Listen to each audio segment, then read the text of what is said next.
আজ যে কুকিং ব্লগটা আপনাদের সঙ্গে আমি শেয়ার করছি সেটা গত সপ্তাহে শুরুর দিকে বানানো। বাজারে তখনও ঠিকঠাক মেথি শাক পাওয়া যাচ্ছিল না। তো আমার কি মনে হলো অনলাইন চেক করতে পেয়েও গেলাম এবং 10 মিনিটের মধ্যে বাড়িতে পৌঁছেও গেল মেথি শাক। ব্যাস আর আমায় পাইকে নেমে পড়লাম মাঠে থুরি কিচেনে। আর মরশুমের প্রথম মেথি শাক বাড়িতে এসেছে আর আমাদের প্রিয় রেসিপিটা হবে না সেটা কি হতে পারে? তাই রান্না শুরুর আগে ঝপাঝপ প্রথমে মেথি শাকটা বেছে নিচ্ছি। মেথি শাক আমাদের বাড়ির সকলের ভীষণ পছন্দের, তাই বাছার কাজটা একটু বোরিং হলেও সকলে মিলে কাজটা করে ফেলি। মেয়ে সেদিন বাড়িতেই ছিল, তো মেয়েকেও ডেকে নিলাম একটু হেল্প করে দেওয়ার জন্য। আর গল্প করতে করতে কাজটা তাড়াতাড়ি হয়েও যায়। হাজবেন্ড বাড়িতে থাকলে অবশ্যই এইসব চুটুর পুটুর কাজগুলোর জন্য আমাকে ভাবতে হয় না, ও আর মেয়ে দুজন মিলেই হয়তো শাকটা বেচে দিত, কিন্তু তার তো অফিস ছিল, অগত্যা আমাদের দুজনকেই করতে হলো। ওই দেখুন, মনে প্রচুর আনন্দ, সেই জন্য প্রচুর গল্প করে ফেলেছি আপনাদের সঙ্গে। আর এদিকে আমার মেথি শাকটাও বাছা হয়ে গেছে। আর মেথি শাকে কিন্তু প্রচুর পরিমাণে বালি থাকে, সেই কারণে খুব ভালো করে মেথি শাক ধুতে হয়। আমি এরকম একটা ঝুড়ি নিয়ে নিয়েছি, মানে স্ট্রেনার যেগুলো হয়, তো সেগুলোকে একটা বড় গামলার উপরে বসিয়ে এইভাবে 3-4 বার জল পাল্টে পাল্টে মেথি শাকটা ভালো করে ধুয়ে নেব, যাতে একটুও বালি এর মধ্যে না থেকে থাকে।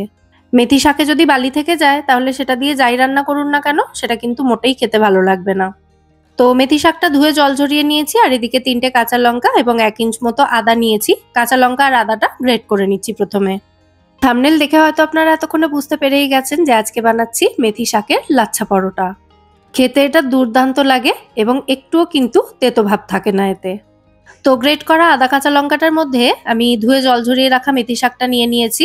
এবার এর মধ্যে দিয়ে দেব স্বাদ অনুযায়ী নুন, মোটামুটি ওই 1 টিস্পুন মতো নুন দিয়ে দিচ্ছি। আর দিচ্ছি ভাজা জিরে এবং শুকনো লঙ্কার গুঁড়ো 1/2 টিস্পুনের একটু বেশি। ভাজা মশলা বাড়িতে তৈরি করা থাকলে আপনারা সেটাই দিতে পারেন এখানে। তো এবার এই শাকটার সঙ্গে সমস্ত উপকরণ ভালো করে এভাবে কচলে কচলে মিশিয়ে নিচ্ছি। মেথি শাকটা কিন্তু আলাদা করে আর কেটে নেওয়ার দরকার নেই, এভাবে হাত দিয়ে খুব ভালো করে কচলে নিলেই দেখবেন শাকটা একেবারে নরম হয়ে এভাবে মজে যাচ্ছে। আর নুন দেওয়ার ফলে শাক থেকে কিন্তু বেশ অনেকটা জলও বেরিয়েছে, দেখতেই পাচ্ছেন। তো এই জলেই আটাটা ম্যাক্সিমাম মেখে নেওয়া যাবে। শাকটা এভাবে ভালো করে কচলে নিতে মোটামুটি 4 থেকে 5 মিনিট মতো সময় লাগবে। আমি আজকে এই মেথি শাকের পরোটা বানানোর জন্য আটা ব্যবহার করছি, তবে আপনারা ময়দাও ব্যবহার করতে পারেন। তবে ময়দা ব্যবহার করলে অবশ্যই এখানে একটু তেলও দিতে হবে ময়ানের জন্য। আটাতে ময়ান দেওয়ার প্রয়োজন হয় না, এমনিই কিন্তু পরোটা সুন্দর নরম হবে। তো প্রথমে শাক থেকে যে জলটা বেরিয়েছিল সেটা দিয়েই আটাটা যতটা সম্ভব মেখে নিয়েছি। তারপর যতটুকু প্রয়োজন হচ্ছে অল্প অল্প করে রুম টেম্পারেচারে থাকা জল দিয়ে আটাটা মেখে এভাবে একটা ডো তৈরি করে নিচ্ছি। রেগুলার রুটি পরোটার ডো যেমন হয় সেরকমই একটা ডো আমি তৈরি করে নিয়েছি। তো ডোটাকে ঢাকা দিয়ে মোটামুটি 15 মিনিট মতো রেখে দেব। আর এই সময় পনিরের একটা প্রিপারেশন বানিয়ে নেবো এই মেথি শাকের লাচ্ছা পরোটা দিয়ে খাওয়ার জন্য। তো প্রথমেই একটা ভাজা মশলা তৈরি করছি এই রেসিপিটার জন্য। নিয়েছি এখানে 1 টিস্পুন গোটা জিরে, 1 টিস্পুন মৌরি, 2টো ছোট দারচিনির টুকরো, একটা ছোট্ট জয়িত্রীর টুকরো, 2টো ছোট এলাচ এবং 4-5টা লবঙ্গ। এই গোটা মশলাগুলো 2 মিনিটের জন্য মিডিয়াম ফ্লেমে ড্রাই রোস্ট করে এগুলো গুঁড়ো করে নিতে হবে। তো মশলাটা গুঁড়ো করে আমি একটা অন্য পাত্রে ঢেলে রেখেছি। আর যে মিক্সার জারে মশলাটা গুঁড়ো করেছিলাম সেই মিক্সার জারেই 8-10টা গোটা কাজু বাদাম এবং 2 টেবিল চামচ মতো সাদা তিল দিয়ে এগুলোকে শুকনো অবস্থাতেই গুঁড়ো করে নিয়েছি। তারপর এর মধ্যে 1 টেবিল চামচ গ্রেট করা আদা আর তার সাথে স্বাদ অনুযায়ী কাঁচা লঙ্কা দিয়ে এগুলোকে জল ছাড়া আবারও বেটে নিয়েছি একটু। এরপর এর মধ্যে দিয়ে দিচ্ছি 4 থেকে 5 টেবিল চামচ মতো টক দই। তারপর এই মশলাটার একটা মিহি পেস্ট আমাদের তৈরি করে নিতে হবে। চলে যাচ্ছি এবার এই রান্নার নেক্সট স্টেপে। একটা ফ্রাইং প্যান ভালো করে গরম করে তার মধ্যে আমি একটু তেল এবং ঘি মিশিয়ে গরম করে নিয়েছি। তারপর এর মধ্যে পনিরের টুকরো দিয়ে পনিরটাকে ভালো করে ভেজে তুলে নেব। এখানে আমি 200 গ্রাম পনির ব্যবহার করেছি। আপনারা চাইলে এই রান্নার জন্য কাঁচা পনিরও কিন্তু ব্যবহার করতে পারেন, মানে পনিরটা না ভেজেও রান্নাটা করা যেতে পারে। তো আমি পনিরটা একটু ভেজে নিয়েছি। ভালো করে ভাজা হয়ে গেলে পনিরটা আমি ফ্রাইং প্যান থেকে একটা অন্য পাত্রে তুলে নিয়েছি। তারপর বাকি যেটুকু তেল ঘি রয়েছে ফ্রাইং প্যানে তার মধ্যেই ফোড়নের জন্য দিয়েছি 2 টুকরো দারচিনি এবং অর্ধেকটা বড় এলাচ। ফোড়নটা একটু ভাজা ভাজা হয়ে গেলে এর মধ্যে দিয়ে দিয়েছি তৈরি করে রাখা মশলার পেস্টটা। মশলাটা মিডিয়াম ফ্লেমে রেখে খুব ভালো করে কষিয়ে নিতে হবে। যতক্ষণ না মশলা থেকে তেল ছেড়ে আসছে সেই সময় পর্যন্ত কষাতে হবে। এই রান্নাটার জন্য আমি ভাজা মশলার মধ্যে একটু জয়িত্রী ব্যবহার করেছি, তবে অনেকের বাড়িতেই জয়িত্রীটা থাকে না হয়তো, আপনারা চাইলে ওটা স্কিপও করতে পারেন। মানে শুধু ছোট এলাচ, লবঙ্গ, দারচিনি আর তার সাথে মৌরি এবং জিরে দিয়ে একসাথে ভালো করে ভেজে ভাজা মশলা তৈরি করে নিতে পারেন। তো মসলাটা ভাজতে ভাজতে অনেকটা শুকনো শুকনো হয়ে এসেছিল মশলাটা, তাই মশলার জারটা ধুয়ে সামান্য একটু জল দিয়েছিলাম এর মধ্যে। তারপর দিয়ে দিচ্ছি স্বাদ অনুযায়ী নুন এবং যে ভাজা মশলাটা তৈরি করে রেখেছিলাম সেই মশলাটা পুরোটাই দিয়েছি এর মধ্যে। ভালো করে মিশিয়ে নিচ্ছি। এভাবে কখনো পনিরের এই প্রিপারেশনটা তৈরি করে দেখবেন, খেতে কিন্তু দুর্দান্ত হয়। আর মেথি শাকের পরোটার সাথে এটা তো খেতে অসাধারণ লাগে। যাই হোক, মশলা ভালো করে কষিয়ে নিয়ে এর মধ্যে সামান্য একটু মিষ্টি দিয়েছি আমি গুঁড়ো করা মিছরি দিয়েছি, আপনারা চিনিও অ্যাড করতে পারেন।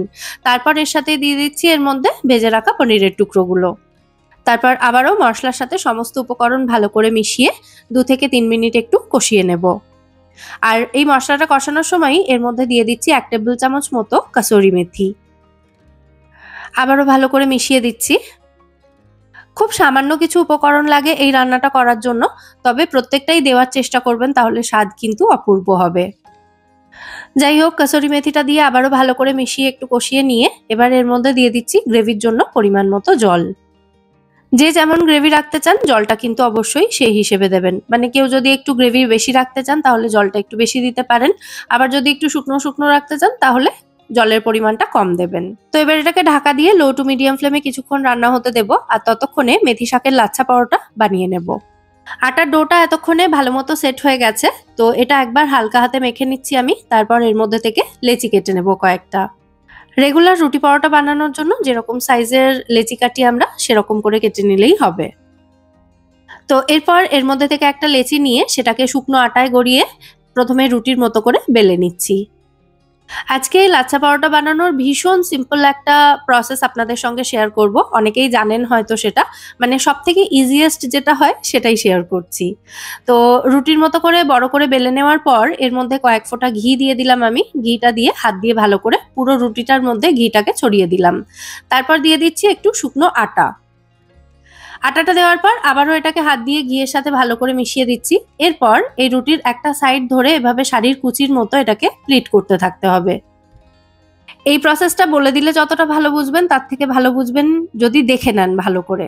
তো শাড়ির প্লিটের মতো এরকম করে তারপর এটাকে যে কোনো একটা সাইড থেকে ধরে এইভাবে রোল করে দিতে হবে। শেষের পার্টটা একটু ভেতরের দিকে দিয়ে এভাবে একটু চেপে দিলেই কিন্তু ওটা খুব সুন্দরভাবে আটকে যাবে এবং খুলে যাবে না আর।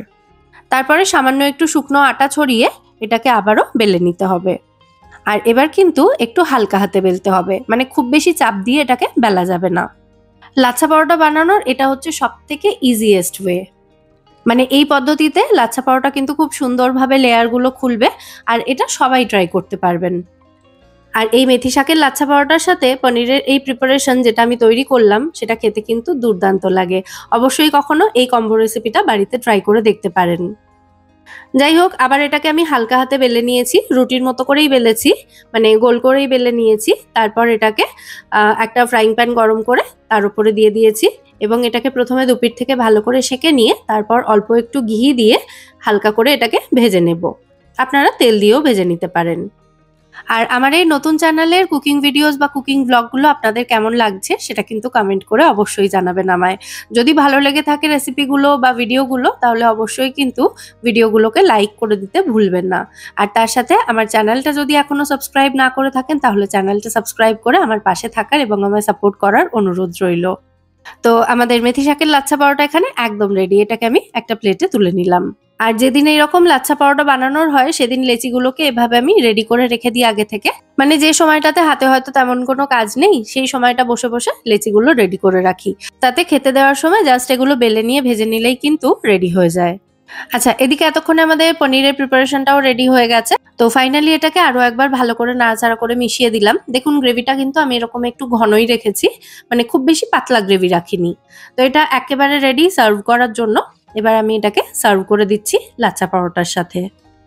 আর গ্রেভির টেক্সচারটা দেখুন কি সুন্দর একটা সিল্কি স্মুথ গ্রেভি হয়েছে। আবারও বলছি, এই লাচ্ছা পরোটা মানে মেথি শাকের লাচ্ছা পরোটা আর তার সাথে পনিরের এই প্রিপারেশনটা অবশ্যই কিন্তু বাড়িতে ট্রাই করে দেখবেন। নিরামিষ দিনে একেবারে রেস্টুরেন্টের মতো খাবার মনে হবে। আর লাচ্ছা পরোটাগুলো সার্ভ করার আগে হাত দিয়ে এভাবে একটু দুমড়ে মুচড়ে দেবেন, তাহলে লেয়ারগুলো কিন্তু খুব সুন্দরভাবে খুলে যাবে এবং খাওয়ার সময় এটা খেতেও ভালো লাগবে আর দেখতেও ভালো লাগবে। তো কেমন লাগলো আজকের এই মেথি শাকের লাচ্ছা পরোটা এবং তার সাথে হোয়াইট গ্রেভি মখমালি পনিরের রেসিপিটা, সেটা কিন্তু অবশ্যই আমায় কমেন্টে জানাবেন। সিজনের প্রথম মেথি শাকের পরোটা খেয়ে বাড়ির সকলের মন ভরে গেছে। আর দেখুন পরোটার লেয়ারগুলো কিন্তু খুব সুন্দরভাবে খুলেও এসেছে।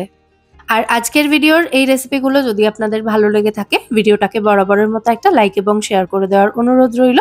সাথে আমার এই নতুন চ্যানেল মেঘার সাথে বাঙালিয়ানা 2.0 কে সাবস্ক্রাইব করে আমার পাশে থাকবেন এবং আমায় সাপোর্ট করবেন। আজ তাহলে এই পর্যন্তই, আবার দেখা হবে পরের পর্বে। সবাই সুস্থ থাকবেন, ভালো থাকবেন এবং সবাইকে খুব ভালো রাখবেন। নমস্কার।